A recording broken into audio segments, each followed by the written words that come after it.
في الجزء اللي فات شفنا ازاي الشعوب الأولى في أمريكا الشمالية عاشوا وتطوروا، ازاي الصيد والزراعة شكلوا حياتهم وظهرت أول القرى والمدن.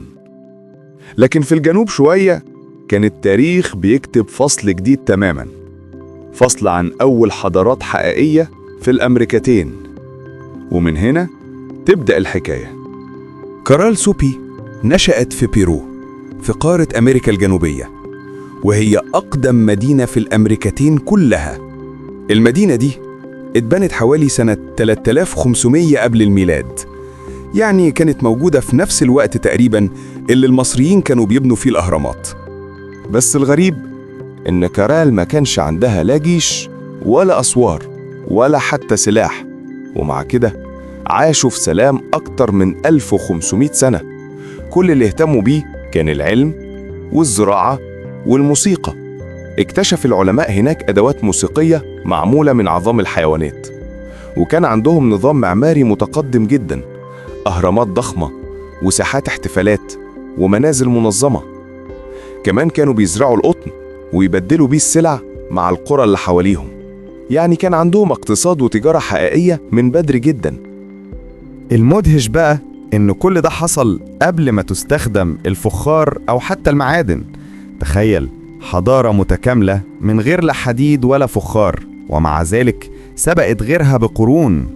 لما العلماء اكتشفوا كارال في وادي صب ما كانوش مصدقين، لأن ده بيغير كل اللي كنا فاكرينه عن بداية الحضارة في الأمريكتين. الأولماك عاشوا من حوالي سنة 1200 قبل الميلاد لحد 400 قبل الميلاد في مناطق دلوقتي اسمها فيرا كروز وتاباسكو في المكسيك.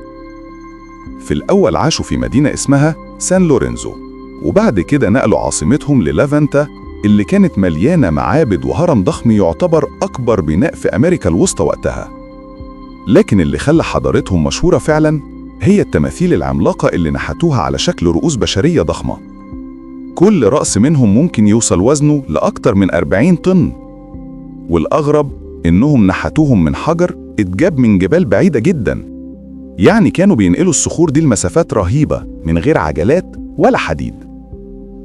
كلمة أولمك أصلها من لغة اسمها النواتل، ومعناها ناس المطاط، وده لأنهم كانوا أول ناس في العالم الجديد يعرفوا يصنعوا المطاط الطبيعي.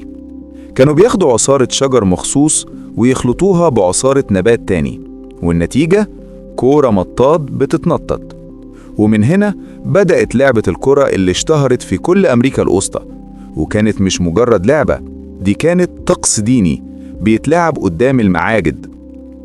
المنطقة اللي عاشوا فيها كانت مليانة أنهار وأراضي خصبة، فده ساعدهم يزرعوا الذرة والفاصوليا والبطاطا الحلوة، وكمان يصطادوا سمك ويصنعوا أدوات من حجر اليشم والسبج والمغناطيط اللي كانوا بيجيبوهم من أماكن بعيدة جدا. يعني كان عندهم شبكة تجارة ضخمة بتربطهم بحضارات تانية. لكن زي ما كل حضارة ليها مجد ليها كمان نهاية. الأولمك بدأوا يختفوا حوالي القرن الرابع قبل الميلاد. العلماء بيقولوا إن السبب ممكن يكون فيضانات أو زلازل أو تغير في مجرى الأنهار، واللي خلى الأرض تبور ويضطروا يسيبوا المدن. ومع إنهم اختفوا من آلاف السنين إلا إنهم سابوا أثر كبير جدا. هم أول من ابتكر الكتابة والتقويم الطويل في الأمريكتين، وكمان استخدموا مفهوم الصفر قبل أي حد في نص الكرة الغربي. حتى في حياتهم اليومية كانوا عايشين في بيوت بسيطة من الطين والخشب ومعتمدين على الزراعة والصيد. بس الغريب إن الكلاب عندهم كانت مصدر أساسي للبروتين في الأكل. وحكامهم وكهنتهم كانوا بيعتبروا نفسهم وسطاء بين الناس والآلهة، وبيمارسوا طقوس زي سفك الدماء كنوع من التقديس. كانت حضارة غريبة ومليانة أسرار. ورغم إن الزمن ابتلعها، حضارة الأولمك كانت هي الشرارة الأولى اللي بعدها قامت حضارات عظيمة زي المايا والأستك.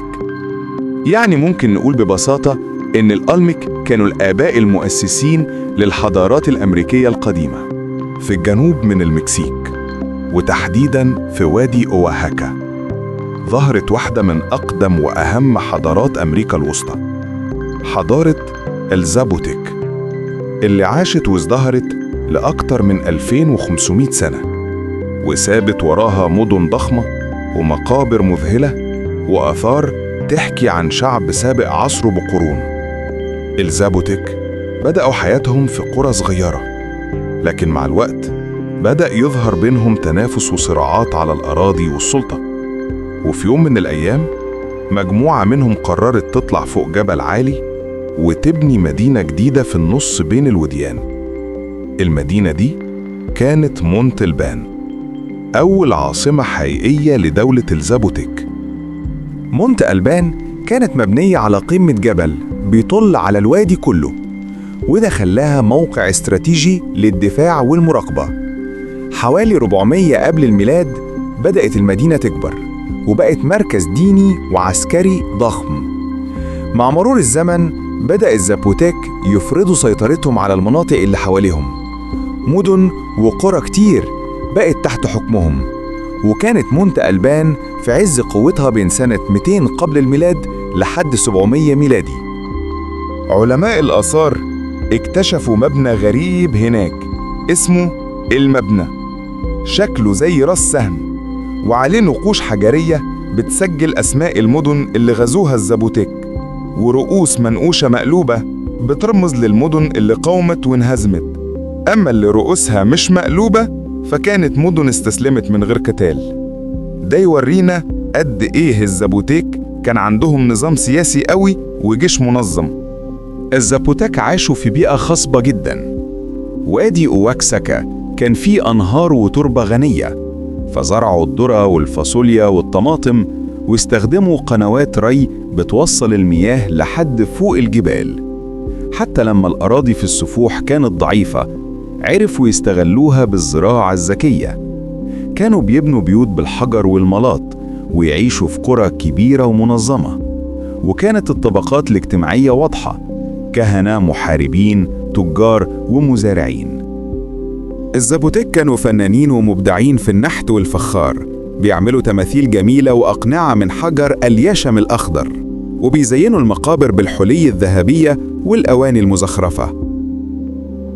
كمان اخترعوا واحد من أقدم أنظمة الكتابة في أمريكا الوسطى، نظام رمزي منقوش على الحجارة والمعابد. أشهر النقوش دي هي أحجار الدانزانتس اللي بتصور أسرى الحرب بأجسادهم المرسومة على الجدران. وعندهم كمان تقويم دقيق جدا شبه تقويم المايا، وكانوا بيستخدموه لتحديد الأعياد الدينية والمواسم الزراعية. المايا حضارة عاشت في نص أمريكا تقريباً، في الأماكن اللي النهاردة بنعرفها باسم غواتيمالا، بليز، هندوراس، السلفادور، وجنوب المكسيك. المايا دي يا جماعة كانت من أقدم وأعقد الحضارات اللي عرفها التاريخ، وفضلوا موجودين حوالي 3000 سنة. حضارتهم كانت ممتدة على مساحات شاسعة جدا، من مرتفعات جواتيمالا لحد سواحل المحيط الهادي وصولا لشبه جزيرة يوكاتان في المكسيك. وبيقسم العلماء منطقة المايا ل3 مناطق رئيسية: الأراضي المرتفعة في غواتيمالا والشياباس، الأراضي الجنوبية المنخفضة على سواحل المحيط الهادي، والأراضي الشمالية المنخفضة اللي بتغطي يوكاتان وبيليز وجزء من تاباسكو وشياباس. البداية كانت تقريبا سنة 2000 قبل الميلاد، وبيسميها العلماء الفترة الزراعية. وقتها المايا بدأوا يتعلموا الزراعة ويزرعوا الذرة والفاصوليا واليقطين، ويعملوا أواني فخار وتماثيل صغيرة من الطين. أول المستوطنات اتبنت في مناطق زي سوكونوسكو على ساحل المحيط الهادئ، والتحليل الكربوني بيقول إنهم عاشوا في بليز من حوالي 2600 قبل الميلاد. اللي غريب إن في نفس الفترة دي كانت حضارة الأولمك مزدهرة، وفي أدلة بتقول إن بعض المجموعات من المايا هاجرت هناك وتأثروا بيهم. بس كمان في علماء بيأكدوا إن المايا طوروا حضارتهم لوحدهم.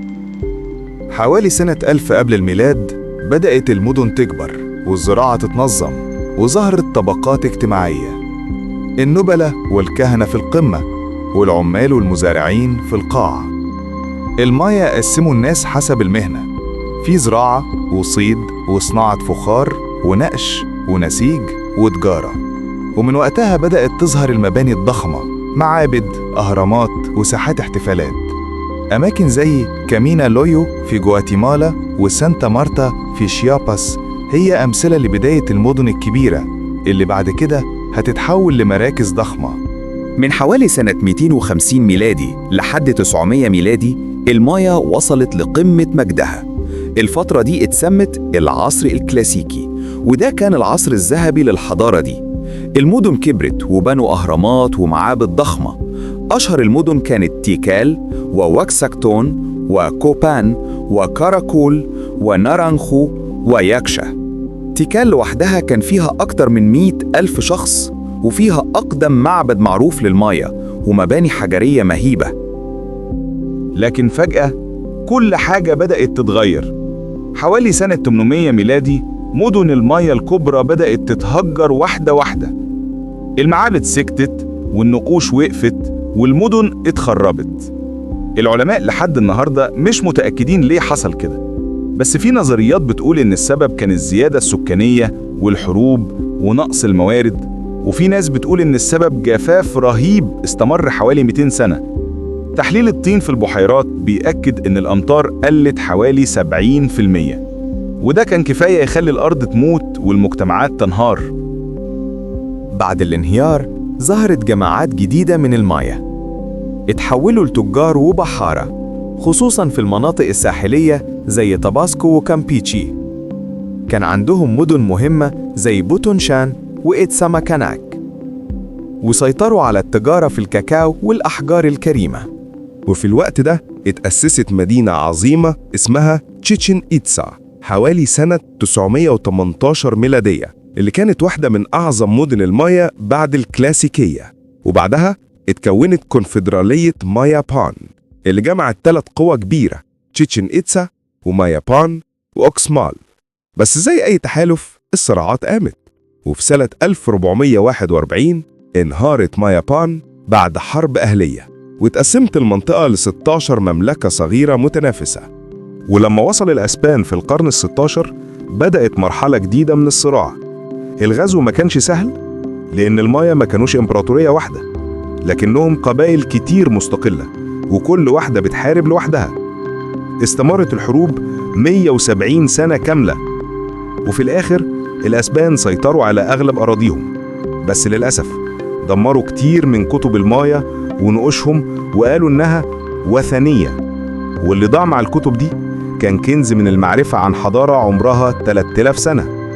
لكن المايا ما اختفوش، أحفادهم لسه عايشين في نفس المناطق، بيتكلموا لغات المايا القديمة وبيمارسوا طقوسهم وتقاليدهم اللي اتنقلت من آلاف السنين. حتى النهاردة ملايين الناس في أمريكا الوسطى بيتكلموا حوالي 44 لغة مايوية مختلفة. أدبهم كمان لسه موجود زي بوبول فو والمسرحية الشهيرة رابينال أتشي اللي اليونسكو صنفتها سنة 2005 كواحدة من روائع التراث الإنساني الشفهي.